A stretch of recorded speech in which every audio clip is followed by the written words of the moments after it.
Hello, chers auditeurs, avant de commencer ce podcast, je vais vous dire que j'organise du 25 avril au 2 mai mon challenge Facebook Ads annuel. L'objectif du challenge, c'est de faire décoller la rentabilité de vos campagnes dans le monde post-iOS 14. Pour cela, j'ai prévu 3 ateliers, une masterclass et un groupe Facebook privé pour créer à mes côtés vos prochaines campagnes. Et on se donne une semaine très exactement pour passer en revue la structure de vos campagnes, vos audiences, vos offres et vos créas. Donc si ça vous intéresse, rendez-vous simplement sur daniloduchesne.com/challenge-fb pour réserver votre place. Bonjour et bienvenue dans ce nouvel épisode du Rendez-vous Marketing, un podcast produit par DHS Digital, une agence de publicité Facebook qui vous aide à accélérer la croissance de votre entreprise en ligne. Avec ce podcast, ma mission est la même, vous aider à générer de la croissance pour votre activité via les différents canaux du marketing digital. C'est pour ça que j'invite des experts qui maîtrisent leur sujet et que je propose moi-même des épisodes très concrets sur mes domaines de prédilection, à savoir la publicité Facebook et la création de contenu. Si vous aimez écouter les épisodes du Rendez-vous Marketing, abonnez-vous au podcast pour ne pas manquer la sortie des prochains épisodes tous les lundis et jeudis matin. Aujourd'hui, j'ai le plaisir de recevoir Benoît Dubos, le CEO de Scalesia, la seule agence growth qui vous fait reprendre le contrôle de votre croissance. Benoît, c'est quelqu'un que je ne connaissais pas avant ce podcast, mais que je voyais tout le temps sur LinkedIn. Du coup, je me suis naturellement intéressé à son contenu et j'ai découvert une vidéo YouTube dans laquelle il partage sa vision du growth. J'ai adoré cette vidéo.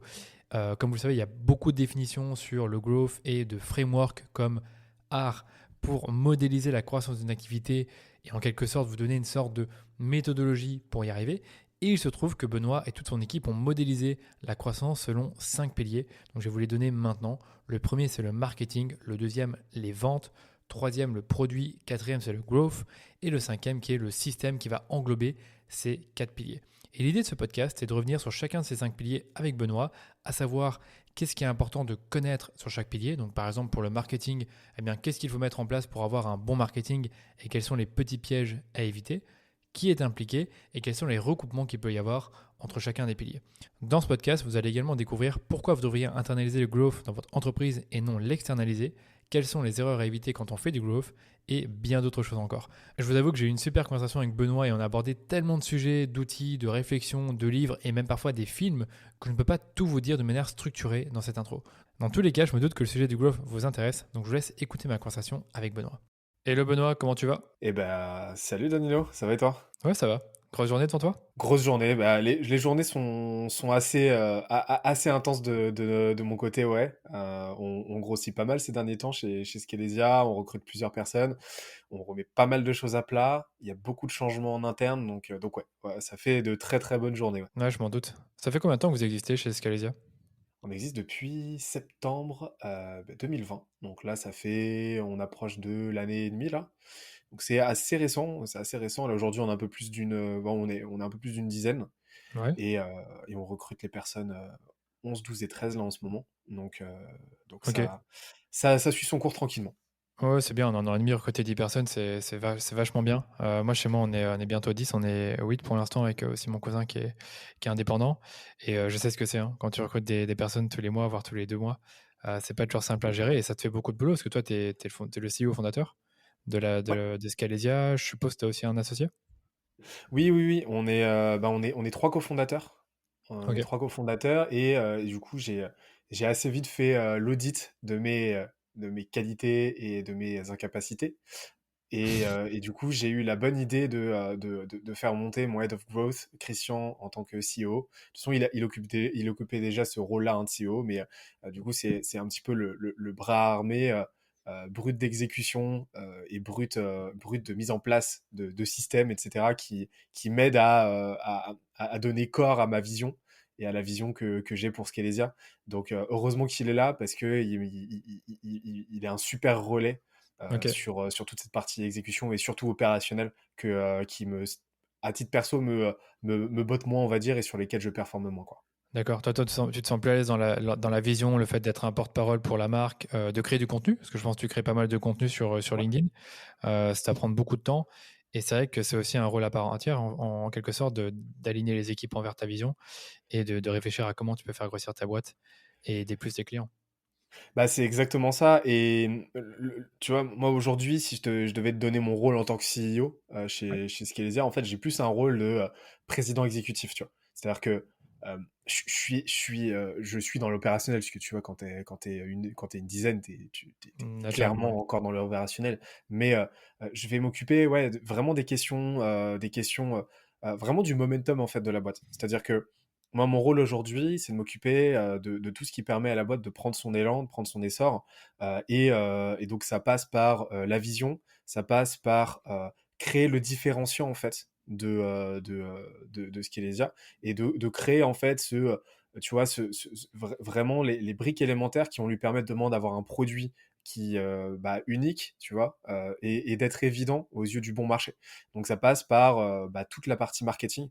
Donc je passe la majeure partie de mes journées à bah, tu vois, créer du contenu, à Ouais. faire vivre, à émuler la brand de Skelesia et à la positionner, tu vois, auprès du marché, auprès de la concurrence et à faire en sorte, encore une fois, tu vois, nous, on ne cherche pas à être meilleur, on ne cherche pas à être moins cher ou plus expert que les autres, nous, on cherche juste à être évident. Et donc, l'idée, c'est, on est vraiment dans cette logique-là de création de notre propre catégorie. Ça prend du temps, ça demande de l'énergie, ça demande du jus de cerveau, mais c'est vraiment vers ça dans ce sens-là qu'on travaille, tu vois. Et ça occupe la majeure partie de mes journées, tu vois. Donc, je suis très content d'avoir Christian à mes côtés qui m'aide sur bah, tu vois, toute la partie purement opérationnelle et qui m'aide à donner vraiment vie à tout ce que je vais imaginer et à tout ce que je vais modéliser au quotidien. Tu Ouais, ouais, clairement. Bah, en fait, ça sent que vous avez un côté différenciant, peut-être à la fois dans le modèle, dans la façon dont vous accompagnez vos clients. Et de ton côté, ce que j'ai constaté, c'est que tu as l'air d'être quelqu'un qui justement apprécie beaucoup le marketing et le branding. Et peut-être avant qu'on revienne sur Scalesia et sur vraiment votre mission, ce que vous faites, toi, avant de créer Scalesia, est-ce que tu avais ce profil plutôt de marketeur, freelance? Ça, j'en sais rien, non, j'en sais rien, donc je te pose la question. Alors moi, à la base, tu vois, j'ai jamais été salarié. Ok. Donc moi, je viens pour te refaire mon CV rapidement, moi je viens des sciences politiques à la base. J'étais en l'équivalent de Sciences Po en Angleterre, tu vois. Et je me suis toujours prédestiné à une carrière autour de l'écrit, des mots et principalement du journalisme, tu vois. Donc je Ah, me ouais, suis ok. toujours imaginé journaliste quand j'étais jeune, tu vois. Et, euh, et finalement, je m'en suis détourné parce que j'ai eu quelques expériences qui m'ont un petit peu, tu vois, Hmm. gonflé. Et je me suis réorienté. Après, j'ai fait un MBA entrepreneuriat. Et juste après, bah, tu vois, je tentais des petits projets à droite, à gauche, etc. Tu vois, je me faisais un petit peu la main. J'expérimentais, tu vois. Et je me suis assez vite lancé en tant que freelance en BizDev. Tu vois, donc vraiment, vraiment sur du BDR, tu vois. Donc, j'ai commencé par du cold call, donc j'ai bien poncé le sujet. Après, je me suis mis à automatiser un certain nombre de choses parce que c'était rigolo, mais j'avais vite fait le tour du cold call. J'ai senti que ça m'apporterait plus, tu vois, vite plus grand chose. Et donc, je me suis mis à automatiser plein de trucs.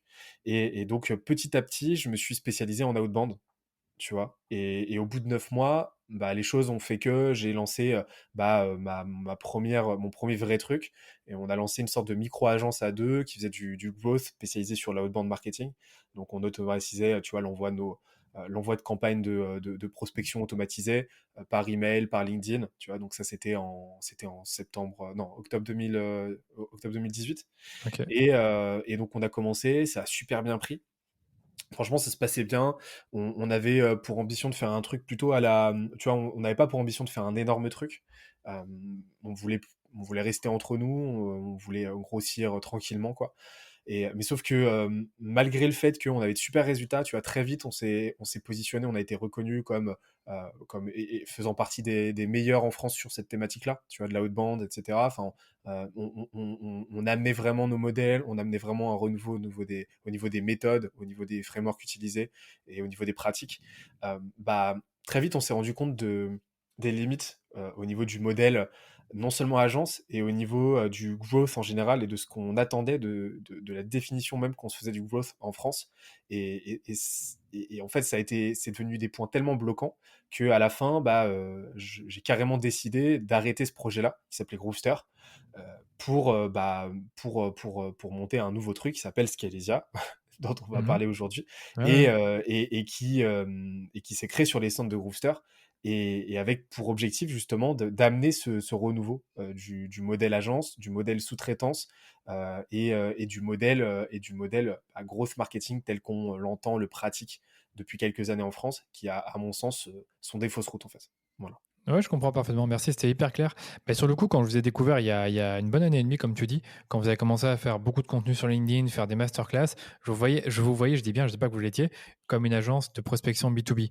Sur le coup, j'ai pas l'impression que c'est ce que vous faites exactement, parce que vous faites pas que de la prospection, vous faites plein d'autres choses qui permettent aux boîtes d'avoir plus de croissance. Et je pense que c'est le moment que tu nous expliques, finalement, aujourd'hui, je dis bien aujourd'hui, que fait Scalesia pour ses clients avant qu'on rentre vraiment dans le vif du sujet, Yes. qui est le growth. Ça, tu vois, c'est un des résidus qu'on a de Groovester, où à l'époque, oui, on était exclusivement sur de l'outbound. Ouais, Et donc, on communiquait énormément là-dessus. C'est là-dessus, tu vois, c'est pendant cette période qu'on a commencé à avoir, tu vois, un bon momentum, une bonne visibilité. Et donc, bah, forcément, les gens se sont, tu vois, notre audience s'est ancrée là-dessus. Sachant qu'en plus de ça, bah, on allait là où le vent nous portait en termes de demande. Et donc, on parlait beaucoup, beaucoup d'acquisition, on parlait beaucoup de cold emailing, etc. Parce que c'était vraiment des sujets porteurs à l'époque. Donc forcément, ça allait de pair avec une catégorisation.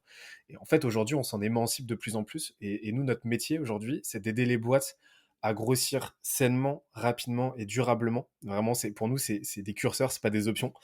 Avec, avec une approche qui entend déjà une conception holistique de la croissance. C'est-à-dire que, tu vois, la croissance, c'est pas, faire grossir une boîte, c'est pas que de l'acquisition, faire grand, tu vois, du ouais, bien marketing, sûr. de la distribution, etc. C'est un tout qui doit être homogène, qui doit être écosystémique et qui va se structurer en 5 piliers, on en reparlera tout à l'heure. Bien Et à sûr. partir de là, on a modélisé toute une méthodologie de croissance qui nous permet d'avoir des résultats vraiment fous pour nos clients, tu vois. Et le deuxième postulat, c'est une autonomisation de nos clients. Nous, tu vois, on n'est pas, on prend un peu le contre-pied du modèle agence classique qui va sous-traiter tout ou partie de la croissance de ses clients. Euh, tout c'est illusoire, hein, ça n'existe pas parce que c'est tellement complexe que tu peux pas sous-traiter ça Ah, juste une à un agence. prestataire qui va de fait être aligné sur ses propres enjeux business et pas les tiens en tant que client. Donc c'est illusoire, mais nous, on a vraiment cette idée d'émancipation et que le client, il internalise bah, ce qui va faire sa croissance demain. Pourquoi?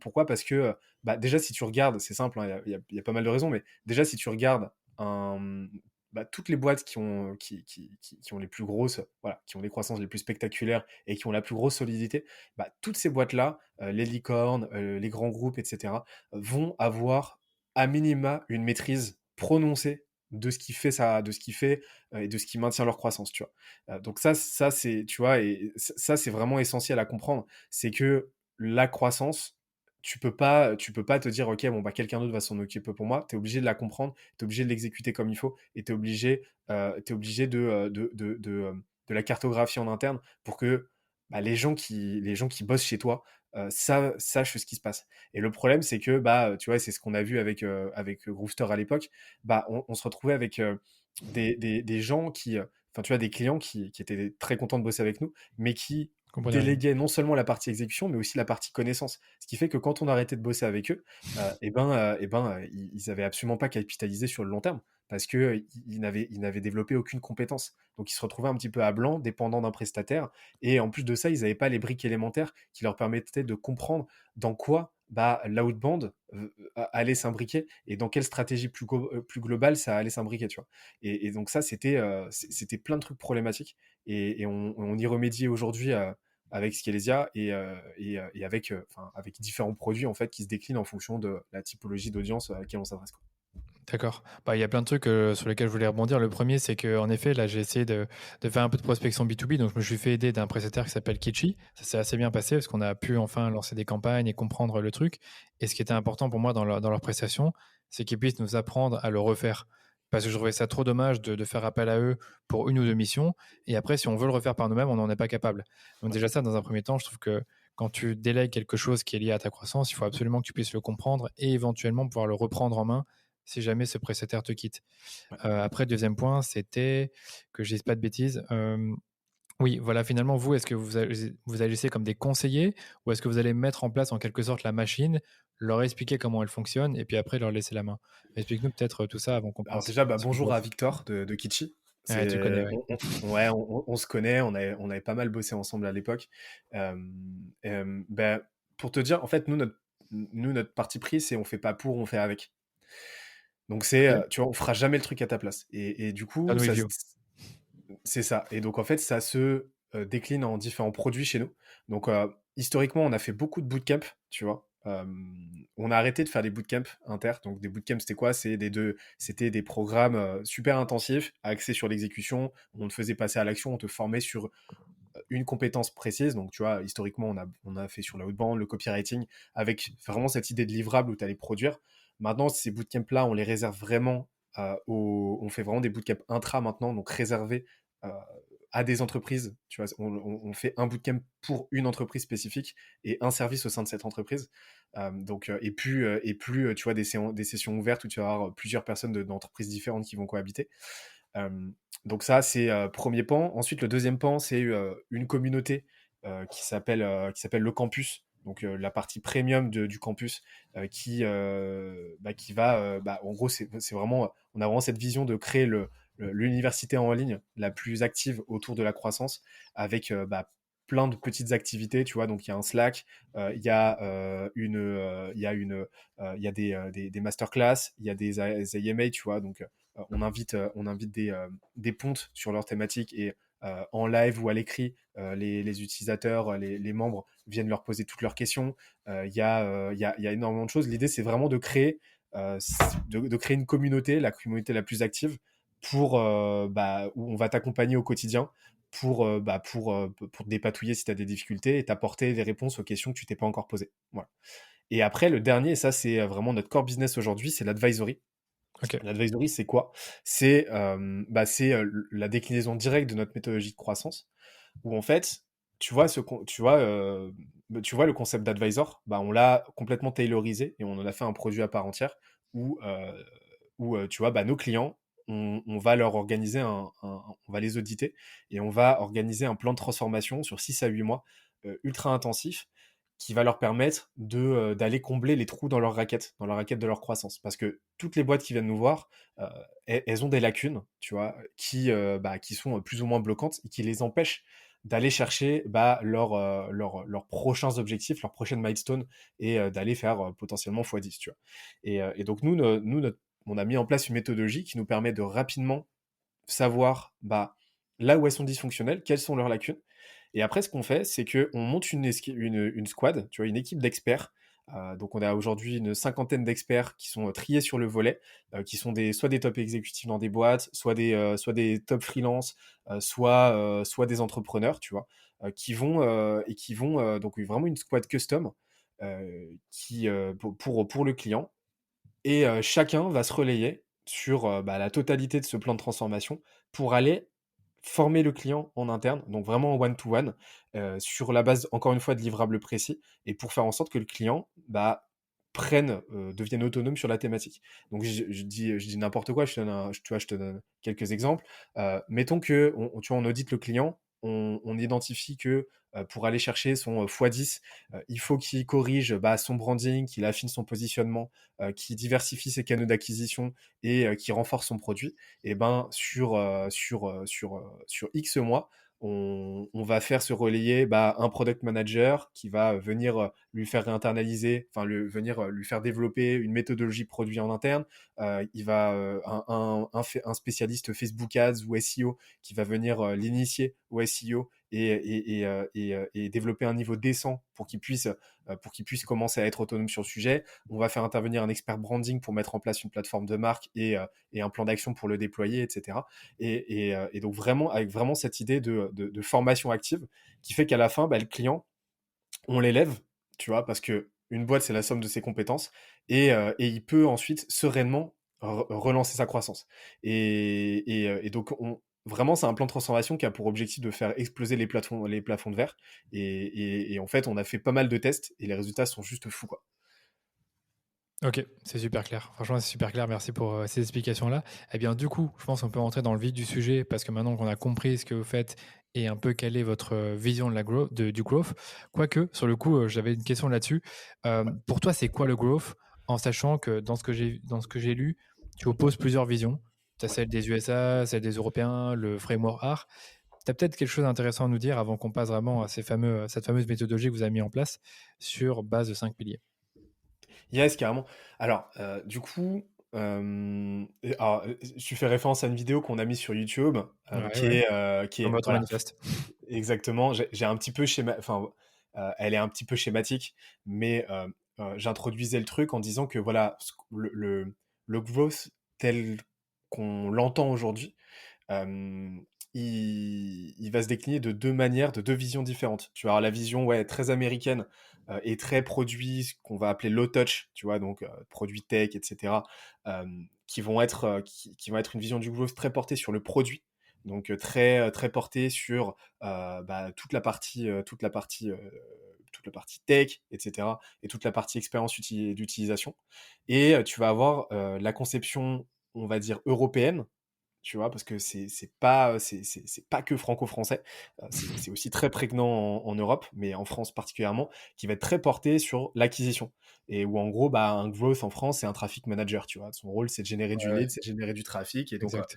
voilà et donc et ça, en fait, pour moi, c'est très, très, très limitant, et c'est très débilitant, en fait, parce que, c'est oublier déjà tous les autres leviers et tous les autres frameworks sur lesquels le growth marketer est censé travailler, c'est-à-dire bah, pas seulement l'acquisition, mais aussi bah, l'activation. Tu vois, donc on reprend le framework R, faire en sorte que bah, le lead que tu vas générer, ils comprennent le, ils comprennent le plus rapidement et le plus clairement possible bah, ce que tu peux lui apporter et pourquoi ce produit-là que tu lui proposes, cette offre que tu lui proposes, bah, c'est une opportunité de ouf et qu'il doit absolument la saisir. La rétention, faire en sorte que l'expérience d'utilisation elle soit tellement ouf qu'il reste le plus longtemps possible euh, et qu'il soit tellement content que ça augmente aussi le referral, donc le quatrième levier, et qui fasse venir du coup un maximum de monde. Et donc en fait, on a vraiment cette vision très décorrélée, tu vois, très segmentée. Étape par étape. Ouais, c'est ça qui est assez problématique. Et en plus de ça, on en oublie les autres, tu vois, les autres frameworks. On en oublie le fait que il y a, bah, tu vois, par exemple, un concept dont on parle très peu en France, c'est les boucles de croissance, tu vois, les growth loops, et qui sont, elles, plus corrélées au produit. Mais tu vois, voilà, c'est des exemples de trucs qui montrent que on a une conception très séquentielle et finalement très cloisonnée du growth et qui limite vraiment son impact et son effet.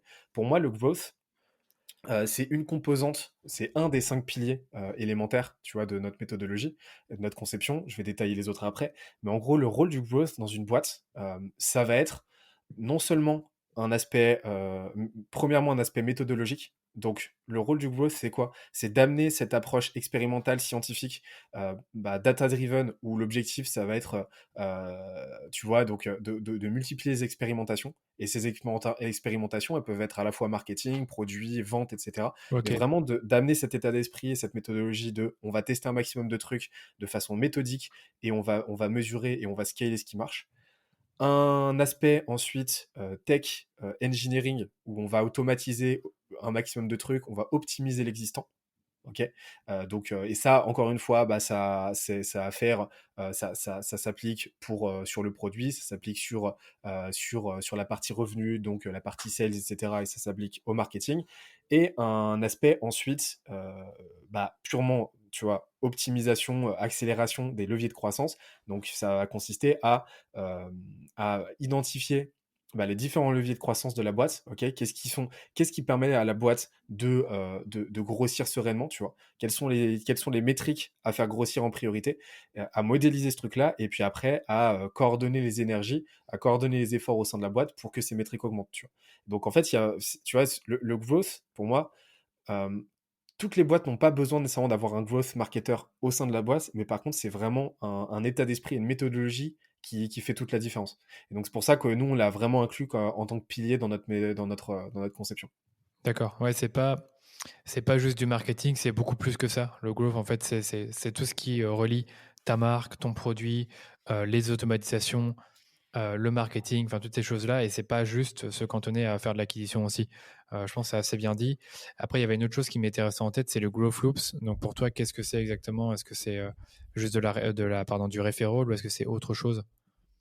Bah, en fait, tu vas avoir différentes échelles de growth loops, tu vois. Mais p- traditionnellement, tu vois, pour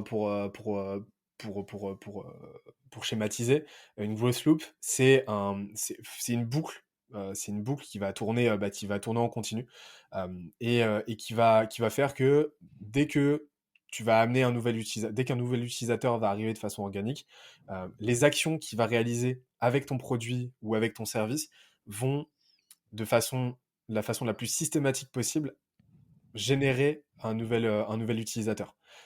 Et donc, Mmh. tu vois, il y a plein d'exemples, il y a plein d'exemples de grosses loops, donc, tu vois, le plus traditionnel, ça va être un Parrainage. referral organique. Ouais, ouais, c'est le Tu vas avoir parrainage, le je crois. parrainage, tu vas Ouais. avoir l'affiliation, et cetera. Tu vas avoir, tu sais, par exemple, tout à l'heure, j'ai utilisé un outil qui s'appelle StreamYard. Sur la version gratuite, c'est un outil pour faire du stream, tu vois. Ouais, ouais. Sur la version gratuite, que j'utilise pas, voilà, tu vas avoir le logo en haut à droite pendant tes streams. Bah, ça, c'est un exemple tout bête d'une grosse loupe. Ouais, je vois. Très Voilà, bien. qui va augmenter la visibilité de ton produit, donc l'awareness et donc le nombre d'inscriptions, tu vois? Et donc, le rôle d'un marketeur, d'un growth marketer, ça va être d'identifier les potentielles boucles de croissance pour faire en sorte, de les multiplier et faire en sorte que la croissance soit le plus organique possible, tu vois? Mais ça va être corrélé à énormément de choses. C'est pas que de l'acquisition, ça va être corrélé à un travail sur le produit, ça va être corrélé à un travail sur la satisfaction et l'expérience utilisateur, etc. Et donc ça demande vraiment un regard d'ensemble et pas seulement sur l'entrée du funnel, sur l'acquisition de nombre de leads qu'on génère. Parce que tu vois, ça aussi, c'est désastreux. C'est quand ta seule métrique, c'est de faire augmenter le nombre de leads ou le trafic sur une page ou quoi, bah, derrière, tu n'as aucune visibilité sur la pérennité de ces leads, sur est-ce qu'ils convertissent, combien de temps ils restent, est-ce qu'ils recommandent, etc. Et donc, tu perds complètement cette visibilité sur toute l'expérience client. Et au final, bah, ça finit en gros coup d'épée dans l'eau qui rapporte pas grand-chose. Non, mais c'est trop bien dit, hein, parce que je dis à des clients qui font la génération de leads chez nous et qui sont pas contents quand les coûts par lead augmentent, je leur dis: «Mais est-ce que tu connais ton revenu par lead? Est-ce que tu connais ton taux de conversion? Est-ce que tu connais, enfin, toutes ces choses, le taux de conversion de ta landing page?» Mais parfois, ils ne le savent pas. Et ça, c'est un peu bête parce que comme tu dis, on est juste concentré sur le nombre de leads entrants ou le nombre de nouveaux clients, alors qu'on sait très bien que la croissance, c'est pas juste ça. Mais vraiment, l'idée des growth hoops, j'apprécie beaucoup. Je trouve ça hyper intéressant. J'avais déjà entendu parler évidemment de cette idée-là, mais pas exprimée de cette manière-là. Mais je trouve que, à mon avis, à la fois dans le service, tu peux aussi trouver plein de growth loops différentes. Et donc, si je comprends bien, c'est le rôle du growth manager, en tout cas d'une personne dans la boîte, d'identifier des nouvelles growth loops à mettre en place dans son entreprise pour avoir de la croissance organique. Parce que ça, encore une fois, on a l'impression qu'aujourd'hui, la croissance, c'est que du payant, parce que l'organique, soi-disant, c'est mort, mais loin de là. Ah bah carrément pas, carrément pas. Enfin, pour moi, moi je dis toujours, tu vois, si on reprend le framework R, moi j'ai tendance à rajouter awareness, tu vois, Oui, avant bien vu. l'acquisition, Mm. tu vois, parce que pour moi aujourd'hui, les deux leviers les plus puissants et les plus fondamentaux, ça va être ton awareness. Ton brand, finalement. Ouais, donc toute la partie branding, toute la partie, vraiment l'objectif, ça va être d'occuper la place de choix heu, la plus centrale dans la psyché de ton audience, tu vois? Faire en sorte d'être évident et ce qu'on va appeler top of mind en anglais, tu vois? Mais qu'en gros, ils pensent à toi, instantanément dès qu'ils ont un besoin qui est corrélé à ton produit. Donc ça, c'est essentiel. Et le deuxième, ça va être la rétention, tu vois? Parce que C'est clair. rétention égale, c'est tout simple, hein, tu vois. Rétention, ça signifie quoi? Ça signifie satisfaction client. Satisfaction client, ça signifie augmentation des revenus parce que, bah, ta LTV, donc Elle augmente. la LTV, elle augmente. Donc la LTV, c'est quoi? C'est, le panier moyen augmente, donc ça fait plus de revenus, et cetera. Et satisfaction client, c'est Mm. corrélé à un referral qui augmente. Donc c'est Ouais. corrélé à une acquisition qui augmente. Et donc au final, tout s'imbrique. Et donc à partir de là, si tu fais en sorte d'être vu par le plus de monde possible, de la façon la plus répétée possible, de sorte à ce que bah, les gens qui n'ont pas encore bossé avec toi pensent à toi dès qu'ils ont un besoin et dès que le timing est opportun de leur côté, et qu'une fois qu'ils bossent avec toi, ils soient tellement contents, bah, déjà qu'ils pensent absolument pas arrêter de bosser avec toi et qu'ils en parlent autour d'eux, et ben en C'est fait ton magique, ouais. acquisition elle devient, Elle bah, est c'est gratuite. magique. Elle est Et là gratuite, elle ouais. devient elle devient très secondaire. Et ensuite, une fois que tu rajoutes à ça bah, du payant ou de l'acquisition, enfin tu vois, de l'acquisition intentionnelle, tu vois, donc avec des campagnes d'acquisition directement, et ben tu sais que chaque nouvel utilisateur va automatiquement t'en ramener X autres. Et là, tu divises par X, du coup, ton coût d'acquisition et c'est gagnant, tu vois. Et c'est là qu'en fait, bah, tu vois une mécanique de grosse loupe à l'échelle de toute ta boîte et à l'échelle de toute ta stratégie de croissance. Et donc, c'est pour ça que tu vois que le principe de grosse loupe, c'est quelque chose de très fractal, tu vois. Tu vas avoir, tu vas pouvoir le retrouver à différentes échelles, soit à des échelles très micro, à l'échelle de petites features, tu vois, de ton produit, ou à l'échelle macro, à l'échelle vraiment de toute ta boîte. Ouais. Bah, c'est clair que le referral, c'est un truc qu'on doit mesurer. Moi, par exemple, je le fais pas beaucoup. Je mesure pas le nombre de leads que j'ai qui viennent vraiment de clients ou de personnes qui me connaissent. Et je pense que c'est ultra important. Et comme tu disais, par rapport à la rétention, là aussi, je pense qu'il y a plein de métriques qui te permettent de mesurer ta rétention, mais aussi pour les agences et les consultants qui nous écoutent, c'est aussi le temps qu'ils passent chez nous. S'il y a une différence entre avoir un client qui reste 6 mois et un autre qui reste 18 mois. C'est totalement différent en fonction du panier moyen. Parce que si tu as un client qui te paye très très cher, mais qui reste que 2 mois, c'est pas hyper intéressant. Alors que si tu en as un qui te paye un certain revenu pour ta prestation, mais qui reste tout le temps, c'est le top pour toi, quoi. C'est ça, Donc et voilà. ça, c'est essentiel du coup d'avoir une visibilité là-dessus, et surtout, hein, au bout d'un moment, d'identifier les patterns. Tu vas te Ouais, dire, ok, bon bah, quel est le point commun, tu vois, de ses entre... clients, ouais. Ouais, c'est ça. Pardon. Et pour te dire, bon bah, ok, bah, l'audience qui reste peu, je vais la mettre de côté, ou alors je vais adapter une offre spécifique pour bosser avec elle, tu vois. Mais parce que là, il y a quelque chose qui colle pas, tu vois. Mais c'est essentiel à un moment donné de savoir mesurer ça et de savoir prendre du recul. Ouais, ouais, j'avais déjà écouté une vidéo justement hyper intéressante de la part d'un Américain sur le coup. Je me rappelle plus de son nom, mais sa chaîne YouTube c'est Valuetainment. Et en fait, Oui, il explique qui est le meilleur client et il donne 3 clients. Il en donne un qui te paye super cher, mais qui est très négatif, qui est très toxique, mais qui te réfère à personne. Un autre qui te paye bien, mais qui parle pas forcément beaucoup de toi, mais ça reste une collaboration saine. Et une autre qui te paye pas aussi bien que les deux autres, donc beaucoup moins, mais qui parle de toi à tout le monde. Et il dit qui est le meilleur client. Et lui, selon lui, c'est celle qui te paye le moins, mais qui parle de toi à tout le monde. Et ça, on oublie parfois de mesurer ce genre de choses-là. Pour les agents, je dis bien. bah, c'est Enfin, clair. pas que les agences en soi, pour tout le monde finalement. Bah, c'est clair. Et à une quatrième, c'est ceux, et ça, je le vois tout le temps, c'est ceux qui ne t'achèteront jamais rien, Ah, mais qui ouais. par contre vont te générer un referral de malade mental. Exactement, ouais. Non, mais ça, c'est trop bien dit aussi. Et Je pense que tu l'avais dit aussi dans une vidéo et je me rappelle, je dis, ah, c'est smart ce qu'il dit là. Parce qu'en effet, tu vas avoir beaucoup de gens qui vont regarder ton contenu gratuit et qui vont jamais acheter. Mais pour autant, c'est pas pour autant que tu ne dois pas bien enfin, que tu dois pas les cajoler en quelque sorte c'est et leur clair. donner de la valeur.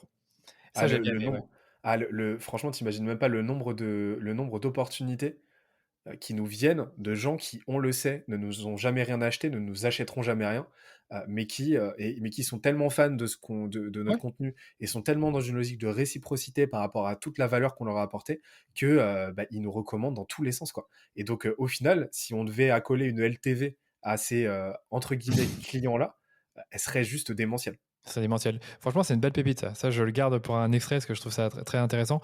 Et aussi, pendant qu'on parlait du framework art, pour ceux qui nous écoutent, on avait fait un épisode avec Yann Leonardi là-dessus. Épisode numéro 6, ça ne vous parle pas parce que je suis pas sûr qu'on va beaucoup l'aborder aujourd'hui.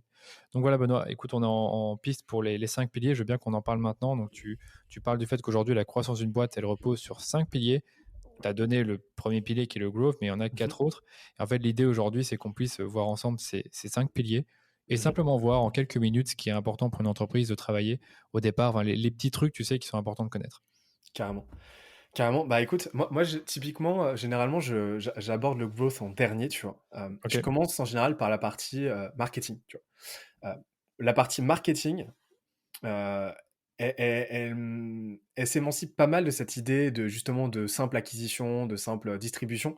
Et en fait, pour moi, le marketing dans une boîte, c'est déjà pas du tout réservé simplement aux marketeurs, aux marketeurs. C'est vraiment un travail très entrepreneurial, tu vois. Enfin, euh, pour moi, la porosité entre le marketing tel qu'on le définit tel qu'on le définit de notre côté, la stratégie et l'entrepreneuriat, elle est très ténue, tu vois. Mais pourquoi? Parce que le bon marketing, c'est un marketing qui va s'axer en 4 points. Premièrement, c'est euh, un positionnement. Donc l'idée, ça va être de positionner ta boîte, de positionner ton offre auprès du bon marché, auprès de la bonne industrie, tout ça au sein de la bonne catégorie. Et si jamais bah, il n'y a aucune catégorie qui te plaît, et ben, tu crées ta propre catégorie, tu vois. Moi, je suis assez fan de ce concept-là et c'est pas mal débattu, mais je pense vraiment qu'on peut créer une catégorie parce que avant tout, une catégorie, c'est quelque chose de très mental, tu vois, très psychologique. Donc, tu peux très facilement, enfin, non, pas très facilement, mais tu peux créer justement une catégorie dans la tête de ton audience. Ouais. Donc ça, c'est vraiment la partie positionnement. Elle est vraiment essentielle parce qu'elle va dicter tout le reste, tu vois. Donc par Ensuite, tu exemple, excuse-moi, je peux peut-être t'interrompre 2 petites secondes pour yes, ceux carrément, carrément, qui ont hésite pas. peut-être pas forcément, ça en tête, mais on pourrait dire agence Facebook Ads pour les DNVB qui souhaitent, scaler leur acquisition. Enfin, c'est un exemple, mais je pense c'est un peu ce que tu dis. Tu as la Ouais. catégorie, tu as la verticale et ensuite tu as la problématique que tu résous. Exactement et ça demande déjà un travail, tu vois? Ça demande déjà un tu vois, ça demande un travail d'étude, de recherche qui va être boosté par, le quatrième point dont je vais parler. Ensuite, tu as la partie brand et la OK. partie brand, elle est très oubliée, mais elle est vraiment essentielle. La partie brand, en gros, c'est 2 choses. C'est, comme le dit Jeff Bezos, c'est, ce que les gens disent de toi quand tu es pas dans la pièce et deuxièmement, c'est le premier mot qui leur vient quand ils pensent à ta marque. Et ça paraît tout bête dit comme ça, mais c'est un travail vraiment longue haleine et qui va reposer sur énormément de choses, tu vois, donc sur la définition de valeur, sur la définition d'une mission, une vision, un problème qu'on souhaite résoudre, un ennemi contre lequel on se bat, etc. Donc il y a plusieurs choses à définir dans ce travail de branding. Tout ça, ça va être ensuite encapsulé dans une brand voice, donc une tonalité de marque, un vocabulaire qu'on va développer, qu'on va systématiser, une identité, une esthétique de marque qu'on va réfléchir en directe cohérence avec tout ce travail-là de réflexion qu'on a fait. Et ensuite, ça va être desservi par le troisième point qui est la partie de distribution. Et c'est là qu'on arrive justement à, tu vois, toutes ces notions de canaux d'acquisition, qu'on va parler contenu, qu'on va parler SEO, etc. Mais en fait, ça va être vraiment le bras armé de ton branding et de ton positionnement pour venir le projeter auprès de la bonne audience au bon moment avec le bon message. Tu vois? Super Donc intéressant. tout ça, ça se nourrit en fait. Et en fait, comment est-ce que tu chopes déjà de prime abord les bonnes infos pour designer la bonne stratégie et comment tu fais ensuite pour que cette stratégie elle reste à jour? Et ben par une recherche, une étude de marché qui doit être constante. Donc là, je parle vraiment pas d'études de marché, tu sais, à la Xerfi, machin, tu sais, on envoie on envoie des questionnaires et tout. Non, c'est une étude qui doit être beaucoup plus organique, qui doit se baser vraiment sur la data, tu vois, donc on va reparler de la data, mais qui est vraiment essentielle. Donc, regarder comment les gens se comportent sur ton produit, regarder ce que les gens font sur ton site, regarder à quoi les gens réagissent au niveau de ton contenu, regarder à quoi les gens réagissent sur le contenu des autres, ainsi de suite. Donc, vraiment de l'observation constante, une centralisation aussi des feedbacks, parce que tu vois, les commerciaux, c'est une mine d'or. Ouais. euh, à la fois pour le marketing et pour le produit parce qu'ils sont vraiment au front, tu vois. Et pour tes produits, pour les produits low touch, genre les SaaS, tu vois, les logiciels, le support, pareil. Enfin, vraiment, les marketeurs et les produits devraient passer leur journée sur Intercom pour étudier, tu vois, les tickets, les plaintes, etc. C'est une vraie mine d'or. Et donc cette recherche, cette étude de marché, elle doit être constante. Donc là, tu vois, on a les 4 piliers du marketing. Je sais pas si tu as des questions sur ce point ou. Franchement, j'en ai pas, mais c'est super clair. Honnêtement, c'est super clair dans Ouais, mon esprit en tout cas. Donc, trop et bien. évidemment, et dans ce que tu as raconté ici, il y a des choses qu'on a déjà, comment dire, j'ai déjà eu des invités dans le podcast qui ont parlé de ces choses-là, donc je vous laisse regarder les épisodes qu'il y a eu en cours. J'allais juste dire pour la partie brand, j'ai lu un super article sur le MVB qui était très pratique. Ouais. Je pense que si vous tapez MVB sur Google, vous allez trouver cet article-là. Il a été écrit par quelqu'un qui travaille chez Iconoclast, je pense, un truc comme ça. Mais c'est assez intéressant. Il vous explique les questions à vous poser pour définir votre MVB. Super article que je recommande et j'essaierai de le retrouver pour le mettre dans les notes. Et j'allais juste rajouter avant que tu continues que, étant donné qu'on parle de 5 piliers, il faut comprendre que les 5 piliers sont liés entre eux. Donc, du coup, le marketing, imaginez un grand cercle à côté duquel il y a justement le deuxième pilier que tu vas nous partager. C'est ça, en fait, c'est vraiment comme un diagramme, en fait, tu vois. Et je l'ai même modélisé un jour, Oui, je suis parti en freestyle, j'ai même modélisé sous forme d'un arbre, tu vois. Et ça boucle avec notre branding. Mais, oui, euh, oui. mais en fait, tu vois, la métaphore, elle est vraiment filée, quoi. Parce que ta boîte, elle doit grossir de façon homogène. Et donc, en fait, je t'expliquerai après quelles sont les différentes composantes de cet arbre.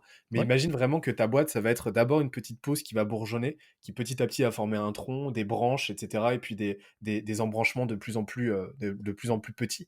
C'est vraiment cette idée-là, tu vois, d'organisme, tu vois, très écosystémique qu'il faut s'imaginer, et avec vraiment cette nécessité de grossir de façon homogène, parce que si tu as un déséquilibre à un moment donné, soit la branche pète, soit c'est tout l'arbre qui s'effondre, tu vois. Et donc vraiment, ça c'est une notion super importante, et c'est ce qui fait défaut à énormément de boîtes, tu vois. Tu parles surtout de la data. Enfin, on en reviendra après, mais tu parles du fait qu'il y a, Ouais, les 4 piliers sont un peu reliés par la donnée et qu'il y a ouais. beaucoup de boîtes qui ne comprennent pas la donnée, quoi. Ouais, c'est ça et dernier petit point sur la partie, distribution, Ouais, juste pour clarifier, il y a 2 grands types de distribution. Tu as la distribution, de branding, où l'objectif, ça va être justement de te positionner, de faire tout ce travail-là de diffusion de ton image de marque, tu vois? Et de pérennité de ton image de marque, pour faire en sorte que les gens, bah, ils pensent, aux bons mots, et qu'ils pensent à toi quand ils ont un besoin. Et après, tu as toute la distribution qu'on appelle réponse directe ou direct response, tu vois, en anglais. Et c'est en gros, bah, directement aller chercher ton audience pour lui pousser, bah, ton offre. ouais, Voilà. c'est clair. Non, très bien dit. Et en fait, les deux, tu vois, le truc, c'est que les deux se nourrissent l'une et l'autre et elles sont pas mutuellement exclusives. Tu peux pas faire. Enfin, c'est une très mauvaise idée de faire ce que font beaucoup de boîtes, c'est-à-dire faire que de la réponse directe ou alors de faire que du branding. Et moi, j'aurais plutôt tendance d'ailleurs à dire que si tu devais choisir que l'un au détriment de l'autre, de partir plutôt sur du contenu de branding parce que bah, c'est ce qui campane le plus, tu vois. C'est ce qui t'apporte l'effet cumulé sur le long terme le plus fort. Et ça, c'est vraiment sorti, tu vois. C'est vraiment acté. Le fait que sur le long terme, tu vois, sur une échelle à plusieurs années, le branding, c'est vraiment le différenciant le plus fort, le plus fort.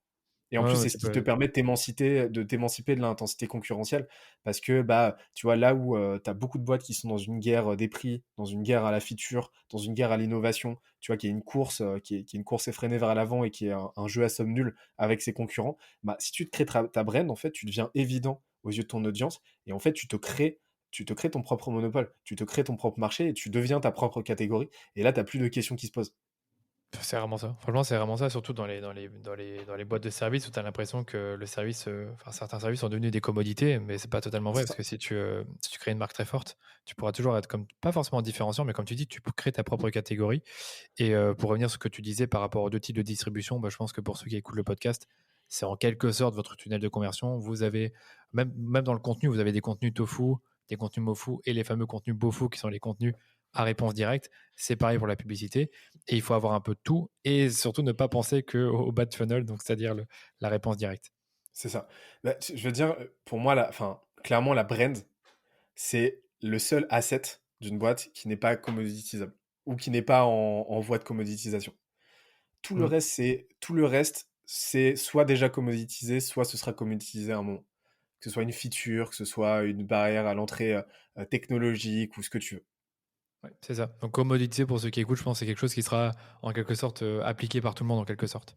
Ouais, exactement. Mm. C'est ça qui ira de soi à un moment et que tout le monde aura, etc. Et qui en gros sera plus une démarcation de la concurrence. Ouais, très clair. Donc là, c'est pour la partie marketing. Donc, tu vois, elle est essentielle. Et c'est essentiel que, tu vois, enfin, moi, je comprends, enfin, tu vois, ça me fait sourire les boîtes qui disent, ouais, mais on a commencé le marketing très tard. Ouais, mais non, enfin, tu t'es positionné sur un marché, t'as rapidement opté pour un logo. Le logo, il est quand même le fruit d'une réflexion. T'as réfléchi sur ton nom, tu t'en rends pas compte, mais déjà, t'as fait du marketing, tu vois. Donc, le marketing, c'est vraiment, faut le faire, plus tu vas le faire de façon consciente, même si t'es pas marketeur de base, avec les bons éléments et le plus tôt possible, et mieux ça se passera. Ensuite, deuxième point, bah, tu as la partie produit. Donc le produit, c'est quoi? Bah, tu vois, le produit, en gros, c'est l'offre que tu vas formuler. C'est ce que tu vas vendre à ton audience. Donc ça peut être un produit, on appelle ça le product. Ça peut être soit un produit, tu vois, tech ou physique, soit un service, peu importe. Et en gros, l'idée, c'est d'avoir ce qu'on appelle une méthodologie de product management, où ce que tu vas vraiment mettre en place les systèmes, mettre en place la méthodologie et l'état d'esprit pour être constamment en recherche d'optimisation, d'amélioration de ton expérience client. Donc, tu vas réfléchir constamment à comment optimiser l'existant pour faire en sorte que bah, les gens qui t'utilisent soient les plus heureux possible. Et donc, du coup, augmenter la rétention et donc le referral, tu vois que tout est bouclé. Et pour optimiser, pour développer l'existant, tu vois, pas seulement optimiser, mais faire en sorte de développer des choses annexes qui vont venir se rajouter, tu vois, de nouvelles fonctionnalités, de nouveaux pans à ton service, etc. Et développer potentiellement de nouveaux services annexes, tu vois. Donc, je sais pas, par exemple, créer, je dis n'importe quoi, mais tu fais un service, tu as un service qui va optimiser des campagnes Facebook Ads. Bon, bah, tu vas réfléchir à un service qui va former tes clients à faire de bonnes créas. Tu vois, je dis n'importe quoi, Très bien mais dit, ça, ouais. c'est une logique de product. Mmh. En fait, tu vas étudier un marché, tu vas étudier une opportunité de marché, tu vas voir comment exécuter tout ça, tu vas opérationnaliser le truc. Et donc, tu vois, ça se fait en direct synergie avec le marketing. C'est là que tu vois que tout est lié. Et donc, la partie product, elle est vraiment essentielle parce que bah, c'est ça qui te permet de rester à jour et qui te permet d'avoir un visu sur ce qui se passe, et sur ce que les clients vont consommer en fait.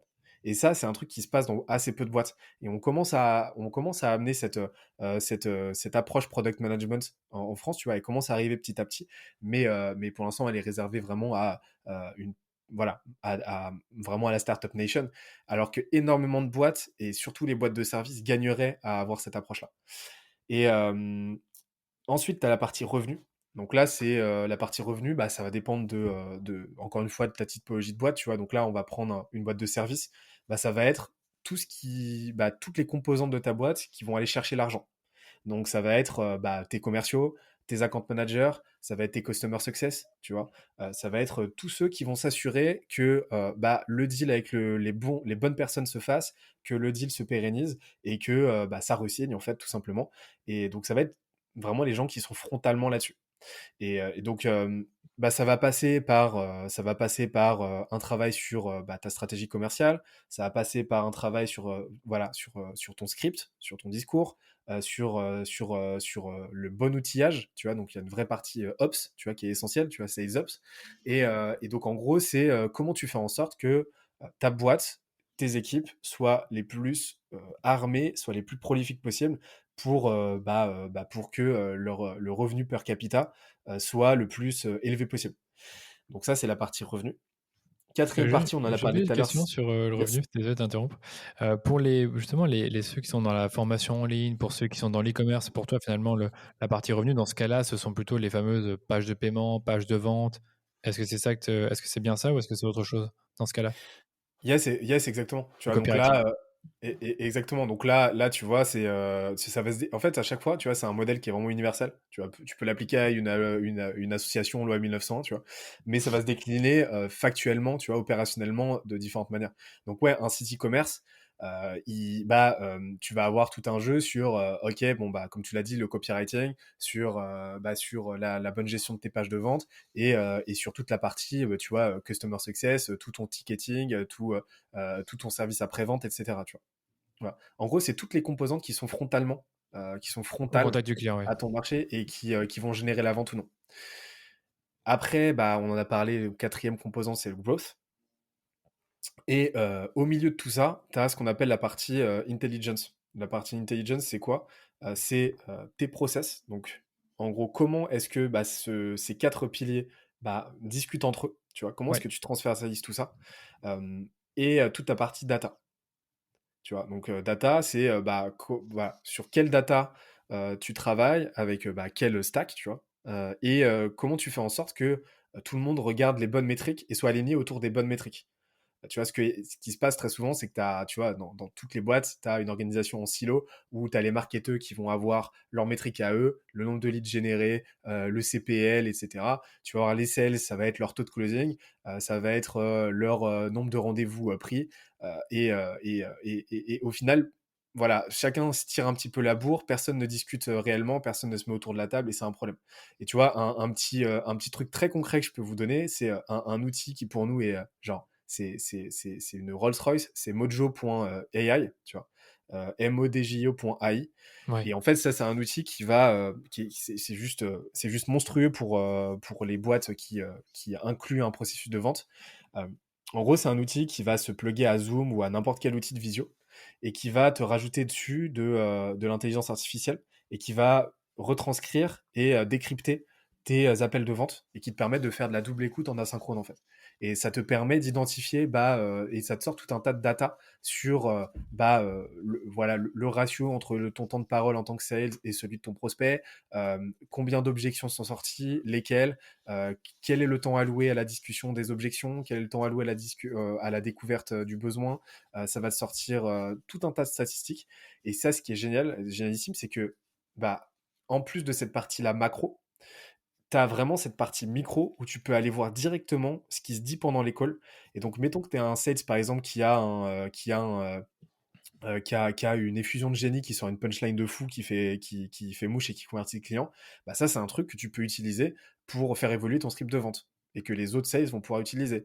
Mettons que ton prospect te sort une punchline, te sort un verbatim super intéressant, et ben tu as un feedback, bah tu peux le faire remonter au produit pour améliorer le produit. Tu peux le Ouais. faire remonter au marketing pour améliorer les campagnes, tu vois. Et en plus de ça, bah, tu peux coacher les sales en asynchrone en leur donnant des petits commentaires, etc. Ça, c'est un exemple d'outil ultra intéressant parce qu'il transversalise bah, ces quatre piliers et il permet à tout le monde de travailler sur la même table. Et donc, c'est pour ça que tu vois qu'il y a vraiment des applications très opérationnelles à cette méthodologie, mais que le postulat, c'est de faire en sorte que tout le monde soit aligné autour de la même ambition, autour des mêmes métriques, autour de la même data et des mêmes process, et éviter à tout prix le silotage, quoi. Ouais, je comprends totalement. C'est pour ça que je rappelais tout à l'heure au début qu'il y a, bah, que tous ces piliers, il faut les voir comme des grands cercles qui sont, s'interfèrent, comment? Non, pas qui s'interfèrent, qui se rejoignent les uns des autres et du coup C'est qui ça. sont avec au centre la donnée qui permet en quelque sorte de transversaliser, toute l'information. C'est ça. Exactement. Et autour de ça, on a parlé des quatre piliers. Le cinquième pilier, c'est ce qu'on appelle le système entrepreneurial. Donc ça, c'est euh, le truc que tout le monde fait, soit ne fait pas, soit fait de façon un petit peu, tu vois, sans trop s'en rendre compte. Mais en gros, c'est, tu vois, exactement comme un ordinateur. Imagine l'ordinateur le plus puissant au monde, genre, tu vois, mais sur lequel tu n'as pas installé de logiciel de système d'exploitation. Donc imagine un iMac super puissant, etc., machin, qui coûte super cher avec un super hardware, mais sur lequel t'as pas d'OS. Et ben tu peux l'allumer autant que tu veux, il se passera rien dessus. Mais en fait, le système d'exploitation, c'est ça. C'est tout ce qui va permettre à ta boîte de tourner de façon sereine et scaler de façon sereine. Donc c'est plusieurs points. C'est premièrement déjà, c'est ta vision d'entreprise. Où tu veux amener ta boîte dans les 10, 15, 20, 50 prochaines années, en gros, tu vois. L'échelle de temps, elle dépend déjà de l'âge de ta boîte et de son ampleur. Et la vision du monde, la vision que tu as pour le monde, en gros, et que tu veux, avec ta boîte, aider à accomplir. Ta mission, donc le problème que tu résous, ok, et auprès de qui c'est tes valeurs, d'accord? Donc tes valeurs d'entreprise. Donc tu as les valeurs business, tu as les valeurs humaines. Tu vois, tu as ces deux grands pans-là. Elles doivent être alignées avec tes valeurs branding, tu vois. Donc c'est vraiment tu vois, c'est vraiment cet alignement, il est vraiment essentiel parce que c'est le branding qui va permettre de diffuser tout ça au plus grand nombre. Ensuite, ça va être toute la partie process. Et ensuite, tu as la partie people. Et la partie people, c'est quoi? C'est tous les talents que tu vas réunir dans ta boîte. C'est comment est-ce que tu les attires, comment est-ce que tu les recrutes, donc tout ton process de recrutement, et comment est-ce que tu les fidélises, et comment est-ce que tu fais en sorte qu'ils en fassent venir d'autres. Donc là, tu vois que on a aussi une application interne cette fois-ci du framework R à l'échelle cette fois-ci de tes équipes. Et donc en fait, ton système entrepreneurial, c'est vraiment quelque chose d'essentiel parce que ça va définir tout le reste. Tes valeurs vont donner vont donner un peu le là au niveau du code de conduite en interne, parce que les gens vont se comporter à la lumière de ces valeurs-là, tu vois. Donc ça va définir ta culture. Les people, ça va te permettre de scaler de grossir de façon sereine et pérenne, en faisant rentrer les bonnes personnes et en sachant pourquoi tu les fais rentrer et pourquoi t'en fais pas rentrer d'autres. Tu as toute la partie, et tu as le dernier point que j'oubliais, c'est la partie planification. C'est comment maintenant tu planifies d'atteindre cette vision. Donc, et en gros, Mmh. mettre en place ce qu'on appelle la roadmap d'entreprise. Donc, une roadmap qui va inclure tous ces piliers-là, tu vois, dans un tout cohérent et qui va te permettre de savoir maintenant, en semestre, en trimestre, en semestre, en année, ce que tu vas faire et vraiment échafauder à partir de cette vision un plan qui tient la route, tu vois. Ouais, ça peut être les fameux OKR finalement, parce que certaines boîtes, travaillent comme ça, c'est qu'elles ont des plans, sur 3 mois, il y a des objectifs, d'entreprise, puis après des objectifs d'équipe et puis après des objectifs individuels et à ça, il y a des projets Ouais. auxquels il y a des résultats clés qui sont rattachés en quelque sorte, hein. J'essaie de schématiser le mieux possible. Écoute, Bah, ce en que tu dis fait, là par rapport vas-y, tu à dire? nous, on a poussé le truc encore plus loin, c'est-à-dire que les OKR, on l'a inclus dans ce, en tant qu'outil cette roadmap-là, tu vois, dans ce Ouais. concept-là. Mais en gros, nous, ce qu'on fait, c'est on part d'un, on part d'un truc qui est la vision de la boîte. Donc, tu pars de la vision à 10 ans. Tu vois, si tu es une boîte early stage, tu vas partir plutôt d'une vision à 5 ans. Mais tu pars de ta vision à 10 ans et tu vas dire, OK, bah, ma vision, c'est ça. Dans 10 ans, je veux en être là. OK, donc je sais pas, dans 10 ans, je vais avoir ma vision, c'est je vais avoir révolutionné la façon dont les gens consomment le quinoa, tu vois. Ça, c'est n'importe quoi. Ok. Et à partir de là, ce que tu vas faire, c'est que tu vas découper ces 10 ans en années, avec à chaque fois une milestone précise. Exactement comme les chapitres d'un livre où tu vas dire, bon bah ok, je redescends le truc, année 10, du coup j'en serai là, année 9, bah du coup voilà la grande avancée de cette année-là, année 8, la grande avancée de cette année-là, de sorte à ce que chaque année s'imbrique les unes dans les autres et soit un palier vers l'accomplissement de cette vision. Et ensuite, une fois que tu as ça, bah déjà, tu vois beaucoup plus clair sur ce que tu dois faire de façon réaliste pour atteindre cette vision. Donc déjà, tu es beaucoup plus serein parce que tu avances beaucoup moins à vue, en fait. Et après, bah, tu vas commencer à découper de plus en plus. Donc là, tu vas apprendre l'année 1, donc l'année à laquelle l'année où tu en es, en fait. Donc là, t'en es à l'année 1. Et ce que tu vas faire, c'est que maintenant, tu vas découper ça en objectif. Donc tu vas dire, ok, bon, bah, cette année 1, ma milestone, c'est ça. Je dois accomplir ça. Bon, bah, voilà, pour chaque pilier, ce que je dois faire pour atteindre le truc. Donc tu vas définir le grand objectif par pilier. Et une fois que tu as ça, et ben là, tu peux partir sur des OKR où tu vas définir chaque objectif, enfin, tu vas définir tes OKR par trimestre sur cette année-là pour atteindre les objectifs qui vont, eux, t'amener à l'atteinte de cette milestone, tu vois, de ta Donc milestone pour toi, annuelle. des OKR par pilier dans ce cas-là. Des OKR par pilier, et puis après, bah, tu Ouais. priorises tout ça, tu vois, t'échelonnes le truc, et t'as ta roadmap de façon vraiment opérationnelle, t'as plus qu'à dérouler. Donc en fait, on a vraiment mis en place un modèle qui nous permet de savoir très précisément où on va et de rien laisser au hasard, parce que, bah, tu vois, il y a rien de pire que d'avancer à vue et de te dire, ok, j'ai une vision, mais tu vois, c'est un peu brinque-ballant et tout, et au final, t'avances un petit peu la tête dans le guidon et tu te perds, quoi. Et donc nous, en fait, on a vraiment mis en place ce process-là, où, bah, quand nos clients viennent nous voir, on dégrossit vraiment avec eux cette vision, on déblaye le truc et on articule tout ça en un plan qui fait qu'à la fin, ils savent exactement où ils s'embarquent, dans quoi ils s'embarquent et où ils vont. Et c'est super serein pour tout le monde, quoi. Ouais, après, cette vision, comme je suppose, tu fais avec tes clients, il faut parfois la revoir une fois par an ou une fois tous les 2 ans, en fonction de où est-ce qu'on en est. Moi, ce que Ouais. tu racontes ici me fait beaucoup penser à un livre que j'ai lu, que tu dois peut-être connaître, qui s'appelle Traction, de Gino Wickman. Ah, il Il- est incroyable ce livre. Voilà, c'est un super livre, et finalement, bah, la partie système dont tu parles, il y a des recoupements. Lui, il parle de process, il parle de VTO, je sais plus ce que c'est exactement VTO, mais c'est, attends, je prends le livre que j'ai devant moi en plus. C'est, j'ai plus le terme en tête. Voilà, c'est de Vision Component, et après il y avait TO, je sais plus ce que c'est. Bref, le VTO, c'est un peu ton plan avec tes objectifs, ta vision. Lui, il dit que tu dois avoir une vision à 10 ans, un objectif à 3 ans et un objectif à 1 an. Et dans cet objectif à 1 an, tu as tous les 3 mois des des ROCs, je sais pas comment on dit ça en français, bref, des OKR, on va dire, donc des sous-objectifs. Et après, tu travailles de cette façon-là, ce que je trouve pas mal aussi. Bah, alors déjà, ça me fait très très plaisir parce que tu es la première personne qui me parle de traction. Donc, Ah bah cool. merci beaucoup. Bah, je le mettrai Mais dans les notes, hein. Franchement, je trouve que c'est un bon compliment ce que tu as raconté ici. bah, excellent livre et qui a beaucoup inspiré notre réflexion autour du système, ouais, Ah, clairement. je m'en doute. Ouais, parce et du coup, mais le problème, c'est qu'il manquait à Traction, bah, cette approche vraiment opérationnelle. Tu vois, toute la dimension, entre guillemets, support, et donc qu'on est venu complémenter avec bah, les quatre autres piliers, tu vois.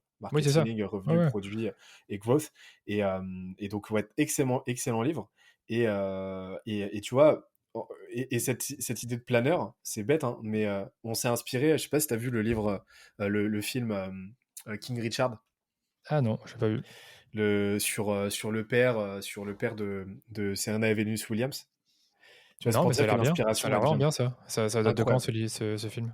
Il est assez récent, mais je connais, tu vois, on était déjà au fait de l'histoire, tu vois, il était déjà connu à la base, mais déjà excellent film.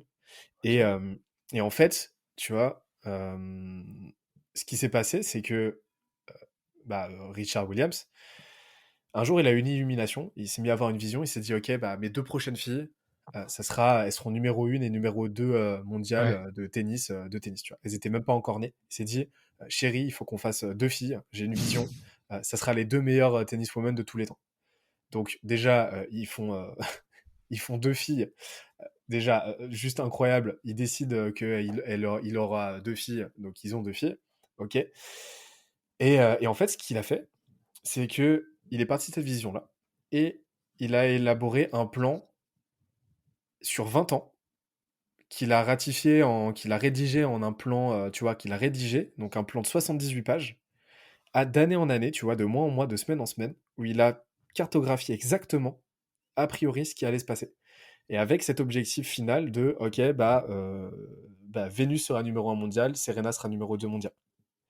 Et ensuite, il s'est juste tenu au plan. Donc il est parti de cette vision-là, et il s'est dit, OK, bah, à 20 ans, voilà ce qu'on va accomplir. Et après, il a exécuté, il a exécuté, il a exécuté.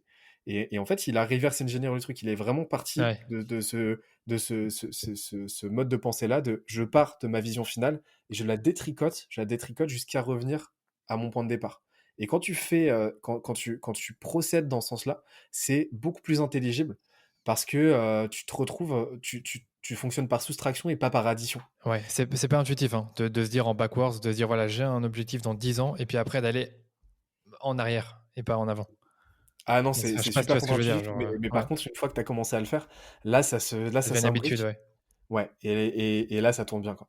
Mais pour revenir sur ce film, écoute, j'avais déjà entendu, parler du fait que le père des Williams, c'est un peu l'architecte de leur réussite. C'est le film La méthode Williams, en fait, qui est actuellement, au cinéma ou c'est encore un autre?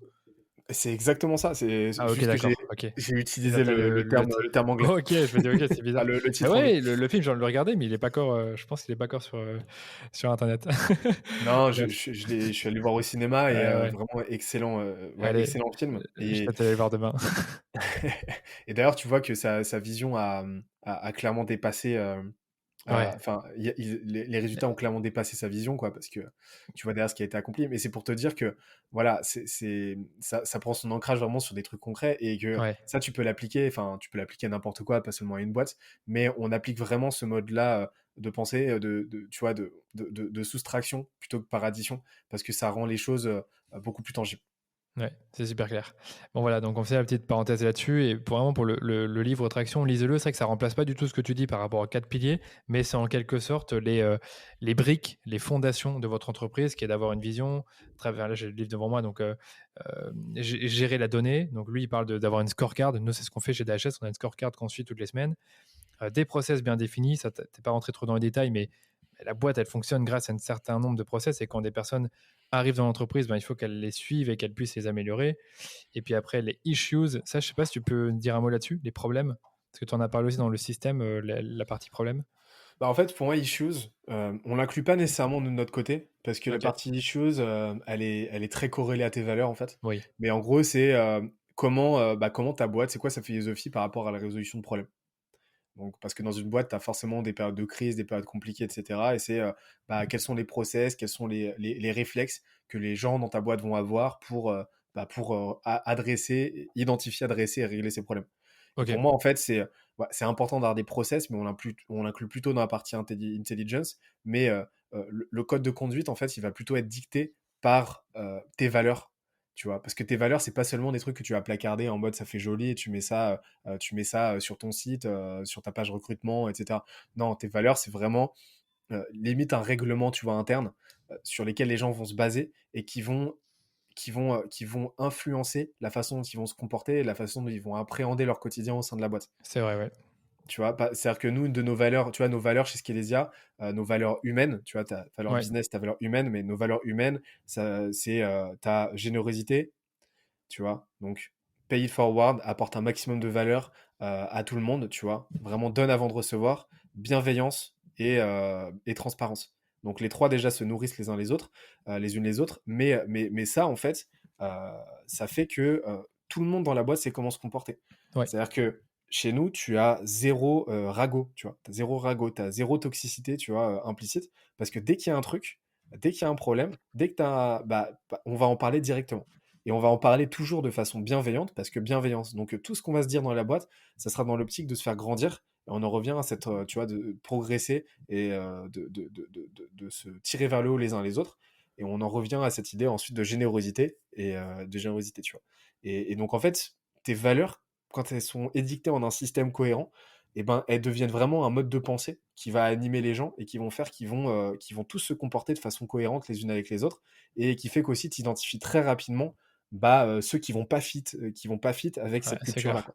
Bah, ce que je disais dans le podcast avec Anthony Bourbon, hein, pour moi, dans le recrutement, 50%, c'est identifier enfin, comment dire, c'est trouver le bon profil par rapport aux valeurs, le profil qui correspond mieux aux valeurs humaines et business de la boîte. Et donc, pour revenir à ce qu'on disait sur Traction, tu avais aussi la partie people. Donc, ça, c'est tout ce qui est recrutement, tout ce qui est formation des équipes. Et donc, Ouais, voilà, je pense que ça recoupe un peu tout ce qu'on s'est dit sur tout ça. Mais vraiment intéressant ce qu'on s'est dit sur les valeurs, parce que moi, ça m'intéresse toujours de voir comment est-ce que je peux développer, enfin, pas développer, mais en tout cas, allez, en quelque sorte, théoriser les valeurs de la boîte, à la fois avec de l'humain, business, valeurs de marque aussi, je pense qu'on en a parlé. Et c'est important parfois de pouvoir différencier tout. clairement, clairement et ça, c'est un vrai sujet. On C'est un vrai sujet, le recrutement, on en parle assez peu, tu vois? Mais tu vois, le recrutement, c'est qu'une partie de la partie people et vraiment l'essentiel, c'est la partie pour moi, c'est comme le reste, hein, c'est combien de tu vois, à quel point ta marque employeur, elle va résonner, tu vois? Donc toute cette partie-là, branding, en fait Ouais, et à quel point, tu vas être, et à quel point ta rétention va être forte, en fait. Donc en gros, à quel point ton turnover est faible. Heu, Pourquoi? Bah, parce que tu vas avoir un effet cumulé énorme parce que plus longtemps les gens vont rester dans ta boîte et plus, ta culture va se cristalliser et plus, tu vas bénéficier de l'expérience de chacun de l'expérience de chacun, de l'expertise de chacun, de la maîtrise de chacun par rapport à ton projet ça t'amène un asset, énormissime. Tu as Capgemini en ce moment qui est un petit peu en difficulté ouais, parce que, ouais, ouais, tu vois, il c'est un petit peu en fait, il se passe exactement ça. Ils ont un turnover de malade mental, exact. qui fait qu'aujourd'hui, je crois qu'ils ont genre 23%, je crois, de leurs effectifs qui, sont en poste depuis moins d'un an. C'est gigantesque. C'est gigantesque, ouais. Et ça veut dire qu'ils ont vraiment, c'est, ils sont vraiment en situation hémorragique, vraiment aiguë, par rapport à leur talent, qui fait que toute leur connaissance, tu vois, toute leur connaissance et tous les faits cumulés qu'ils auraient pu avoir à faire, tu vois, qu'ils auraient pu créer en faisant rester les gens et en capitalisant sur les connaissances et l'expérience de chacun, c'est vanne, quoi. Et ça, c'est très souvent le prémisse d'une dégringolade de la qualité du service et donc d'une dégringolade derrière business, business au sens large. Et donc la partie people, vu que la boîte est la somme de ses compétences, elle est vraiment essentielle et c'est très souvent le baromètre c'est très souvent le baromètre de ce qui va se passer dans la boîte sur les années à venir. Ouais, moi, c'est ça, hein. C'est pour moi l'un des plus gros, les plus gros cauchemars pour un entrepreneur. C'est pas juste de perdre des clients, c'est perdre ses ressources humaines. Donc, c'est perdre des personnes qui partent parce qu'elles sont pas à l'aise en entreprise. Pour moi, enfin, ce serait horrible pour moi de voir, je sais pas, la moitié de mon effectif qui part en 6 mois. Je serais très, très, très, très mal par rapport à ça, quoi. Bon, bah, écoute, on a tout vu par rapport à ça et je veux te demander finalement, c'est est-ce qu'il y a des erreurs à éviter avec ce framework dont tu nous as parlé avec les 5 piliers, c'est-à-dire des trucs que tu vois souvent se passer dans les boîtes que vous accompagnez, une fois que vous avez accompagné ou même avant que vous accompagniez. Là, je te laisse vraiment le champ libre sur ce que tu veux nous raconter, sur des trucs que tu vois souvent et qui se passent mal. Des erreurs, non. Enfin, je pense que déjà se mettre à jour par rapport à ça et tu vas y comprendre le simple fait que tout est lié, et que l'hermétisme dans une boîte, ça n'existe pas, en tout cas, c'est une erreur, déjà, c'est une très bonne chose. Hem, il y a Pour moi, je dirais vraiment déjà y aller progressivement, et surtout savoir à quel état d'avancement tu en es, tu vois? Parce que là, les 5 piliers, c'est un modèle mental. Ça va pas se décliner de la même manière en fonction, d'une entreprise à l'autre, d'une typologie de boîte à l'autre, et d'une taille de boîte à l'autre, tu vois? Et c'est pour ça que nous, on a mis en place des paliers, tu vois? Par état d'avancement, pour voir concrètement maintenant ça se décline structurellement, opérationnellement pour la boîte en question, par rapport à sa taille, tu vois? À son état d'avancement et quels sont les trucs à faire pour atteindre le palier suivant. Donc, tu vois, par exemple, quand tu es une startup genre early stage et que, tu pas encore trouvé ton product market fit, t'as pas à t'embêter à avoir, une équipe marketing, une équipe growth, une équipe product Et et oui, c'est cetera, ça. C'est ça que j'allais dire, tu c'est vois? que tu peux avoir une personne qui, au départ, en fait, travaille sur quasiment chacun de ses piliers. Enfin, moi, finalement, dans ma boîte, le marketing, je le fais. Le revenu, je le fais parce que je suis au contact des clients. le produit, ben, je réfléchis au service et comment on peut le faire progresser. Je suis pas le seul, bien évidemment, mais je reste quand même au centre de la réflexion. Et la partie système, je peux te dire que j'ai passé du temps à appliquer ce genre de choses que je lis dans les livres comme Traction. C'est ça. Mais tu vois, donc déjà, là, tu appréhendes les choses de la meilleure manière. C'est-à-dire que déjà, tu as compris que ta boîte, c'est la somme de ses compétences. Et donc, tu fais en sorte de progresser constamment. Donc ça, c'est très cool. Mais tu poses les jalons, en fait. Tu vois, tu poses déjà les bases pour demain vous Ouais, développer. c'est ça. Tu mets déjà tu vois, tu mets déjà en place les systèmes en interne pour demain faire rentrer un marketeur qui saura directement quoi dérouler, tu vois, tu sauras quoi déléguer et à qui, en fait, et comment le déléguer. Pourquoi est-ce que tu fais déjà ce travail-là? Donc déjà, première erreur que tu ne connais pas, c'est de déléguer ça à quelqu'un qui va s'en charger, tu vois, à ta place. Et donc, la conséquence de ça, c'est que tu capitaliseras pas sur cette expérience-là que tu vas accumuler et sur la vision du sujet. Euh, donc ça, c'est l'erreur principale. Ensuite, une autre erreur, c'est de chercher justement à s'outiller trop vite, tu vois, à s'outiller trop vite et de chercher tu vois, de se vouloir plus gros que tu ne l'es. Ça sert à rien, tu vois, de mettre en place une grosse artillerie, etc., et de restructurer complètement ta boîte. L'important, c'est d'avoir l'état d'esprit, d'avoir la méthodologie en interne.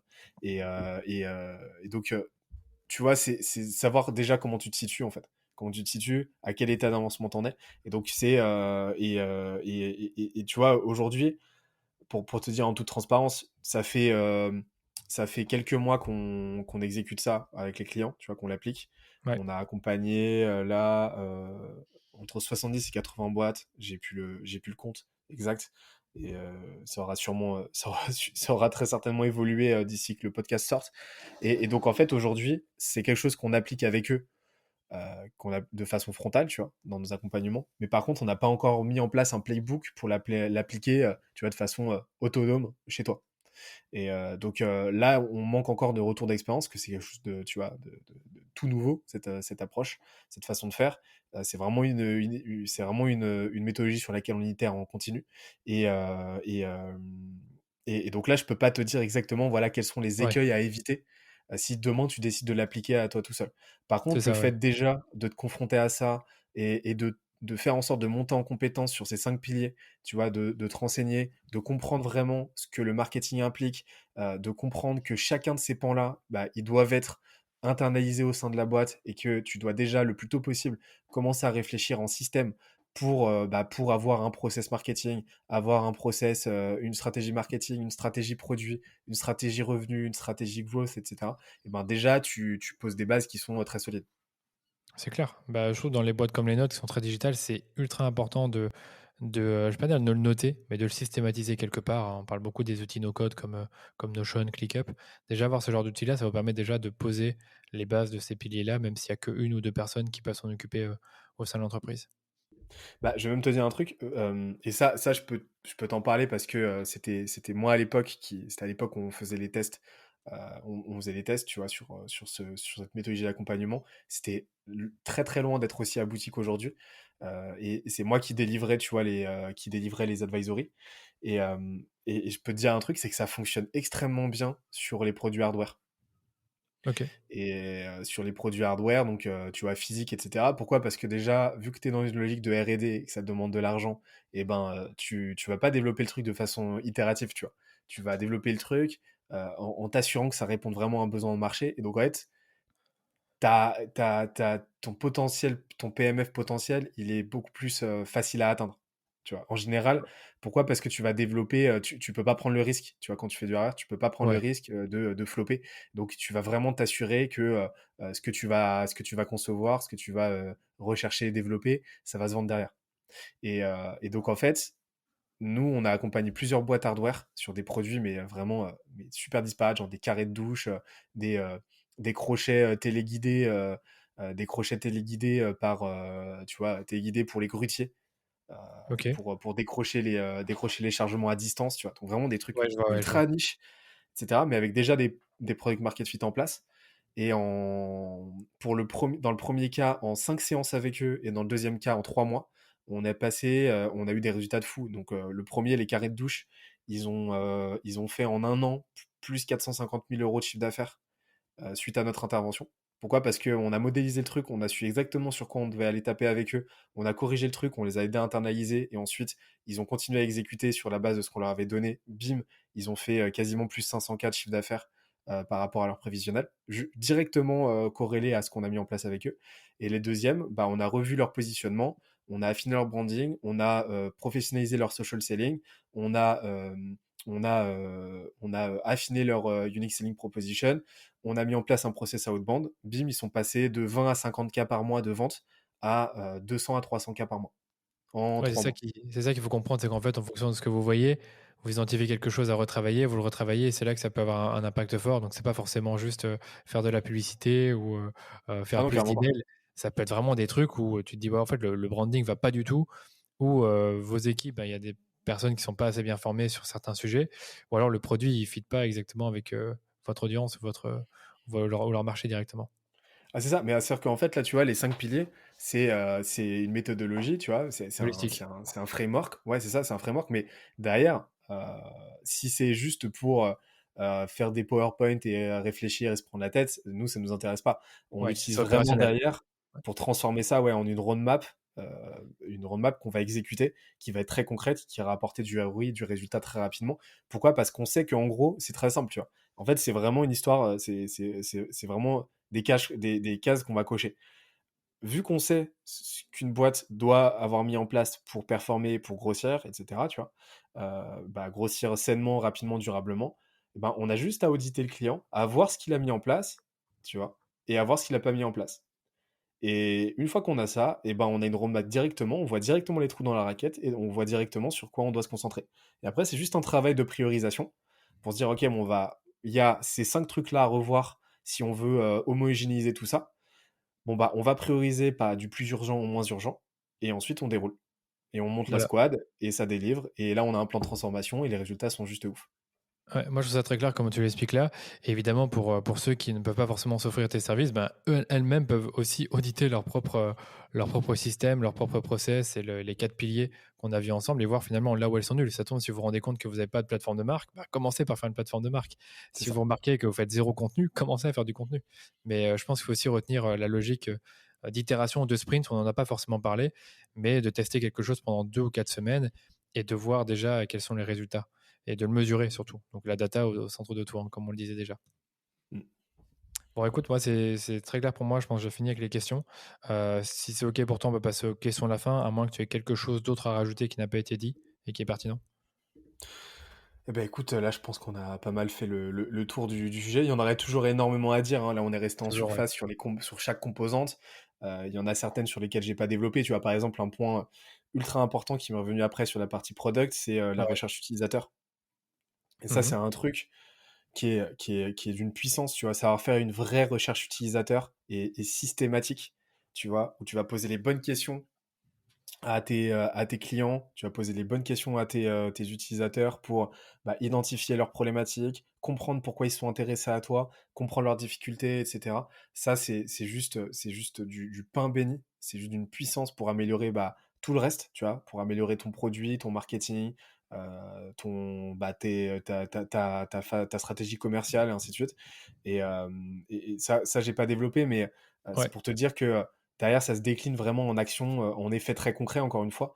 Et j'invite voilà, j'invite tout le monde en fait à se pencher là-dessus. Je pense que il y aura un lien vers le diagramme, tu vois, pour pouvoir Oui, bah oui, visualiser tout c'est ça. sur le coup. Maintenant que tu me le Et dis, tu as un diagramme, donc donne-nous le diagramme ouais, avec plaisir par mail ou bah, je vais par t'envoyer le LinkedIn lien et ce sera et en ce serait description. super. Et puis, sinon, si Ouais, vous allez sur scalezia.co, on va sortir la nouvelle homepage là.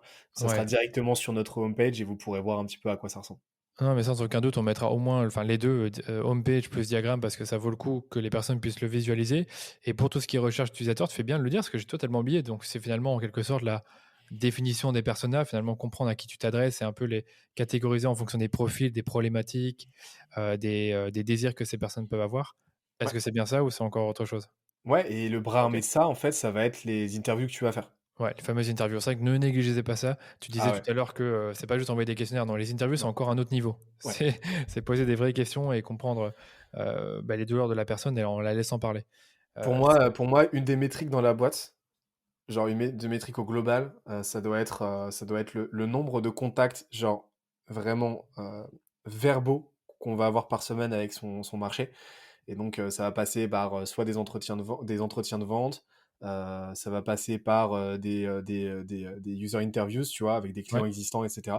Mais ça, c'est vraiment une métrique à avoir avec des quotas pour s'y tenir et ensuite avec une vraie méthodologie d'analyse de ces trucs-là. Parce que c'est là-dedans que tu vas trouver les pépites, tu vois. Les meilleurs marketeurs d'une boîte, les meilleurs copywriters, c'est les clients, en fait. C'est ton marché, c'est pas toi. C'est le Ouais, marché ouais. qui a les réponses. Et ceux qui auront les réponses les plus affûtées, bah, c'est ceux qui ont déjà choisi de te faire confiance. Donc, c'est tes clients. Non, très bien dit. C'est vrai que dans l'idéal, interroger vos clients. Interroger ses prospects, c'est bien. C'est ce qu'on fait finalement quand on fait des appels de vente. Mais interroger ses clients, c'est toujours mieux. Donc, on encourage, enfin, on vous encourage tous les deux à le faire. Ok, bah écoute, on peut passer aux questions de la fin. Donc, on a terminé sur la partie recherche utilisateur. Dans les 3 questions, j'en ai une pour toi. C'est est-ce qu'il y a un livre, un podcast ou une chaîne YouTube que tu recommanderais à nos auditeurs? Parce que tu sais, on a beaucoup de personnes qui suivent du contenu aujourd'hui. Donc, voilà, je te Yes, laisse. alors, il y en a plusieurs. Alors, déjà, pendant que je recherche le nom du mec que je suis là dernièrement, je vais te dire, bah, je vais rappeler un Traction. Ok, top. Traction, vraiment, oh non, mais vraiment, c'est vraiment un des meilleurs livres business que j'ai lu. Ouais, pareil, Vraiment, franchement vraiment pareil. très pu. Et le pire, c'est qu'il est actionnable, hein. Il est vraiment actionnable. Genre, Il est ultra on actionnable. te dit quoi faire. Tu as juste à suivre. Il est ultra actionnable. Bah, tu sais qu'il y a, tu vois, Morning Brew, Oui, c'est j'ai la déjà entendu. newsletter. Ouais, j'ai entendu de nom, ouais. Bah, tu sais, c'est une des plus grosses newsletters business. Enfin, vraiment, c'est parti à la base. C'était une newsletter faite par deux lycéens, tu vois. Enfin, deux college boys aux États-Unis. Ils ont monté ça genre en mode side business, tu vois, side project à côté de leurs études. Euh, et aujourd'hui, c'est devenu un vrai empire médiatique avec je sais plus combien de centaines de personnes, enfin, centaines Sérieux? d'employés, etc. Et en fait, ils ont scalé la boîte grâce à ce livre-là, Traction. Ils l'ont appliqué Ok. tout bêtement et bim, ça a explosé. Ils sont passés de 90 employés à genre 290 employés en un an grâce à ce truc-là, quoi. Ah, je savais pas du Donc, tout. Bah, moi, j'avais l'impression justement que ce livre s'adressait justement à des boîtes, allez, finalement, avec 5-10 personnes et qui veulent passer à 50, tu vois. ah, ça serait vraiment à des boîtes de beaucoup plus grosse ampleur aussi, hein.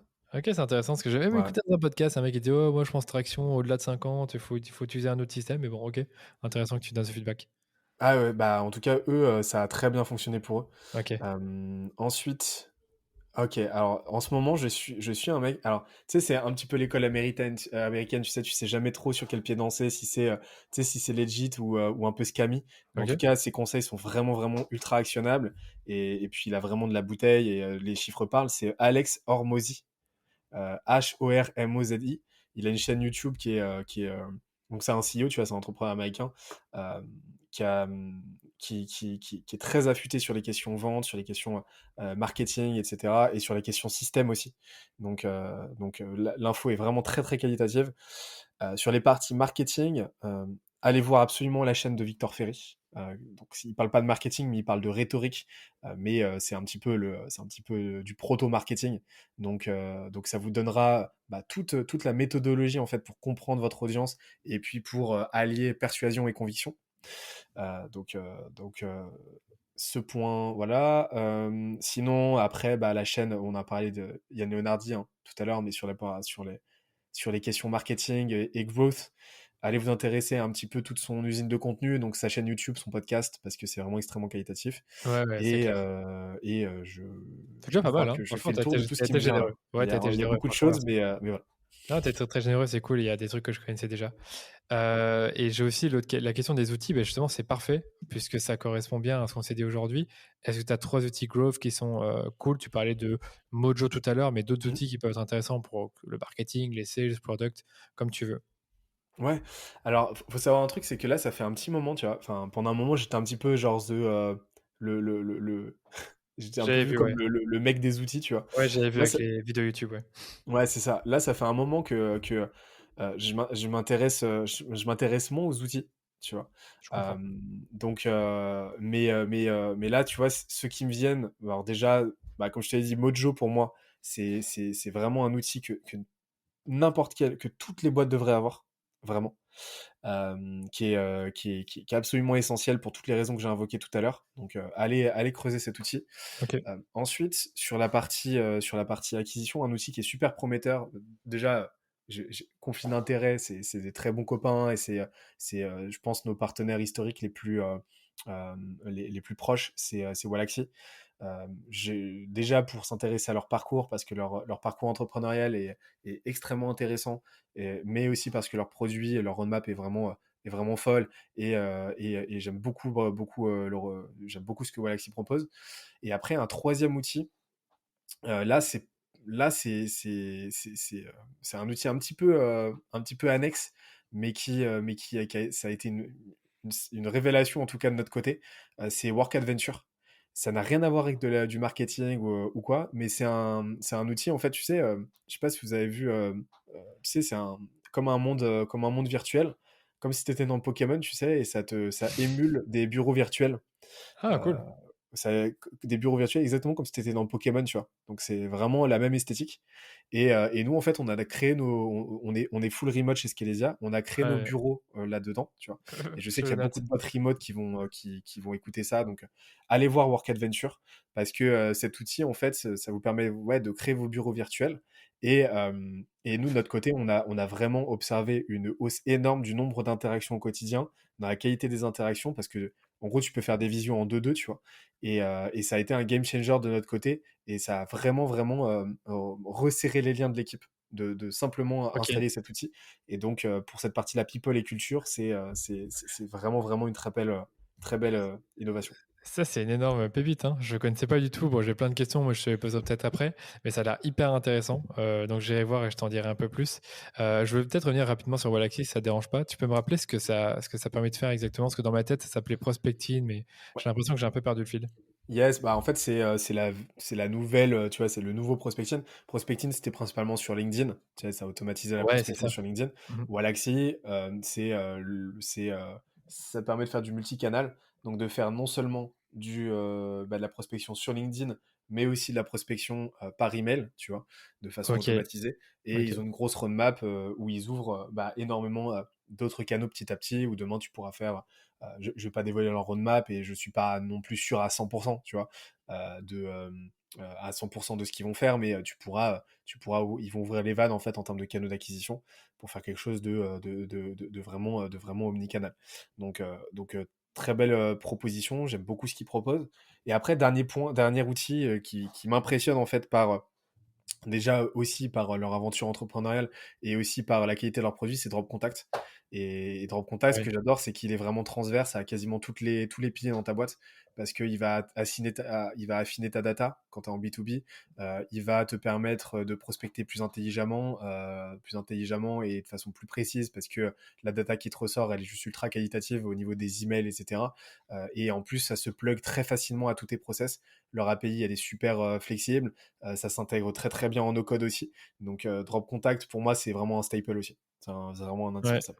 Ouais, je connais aussi. Bah, écoute, merci beaucoup pour ces outils. Il y en a pas mal qui m'ont intéressé, surtout Work Adventure. OK.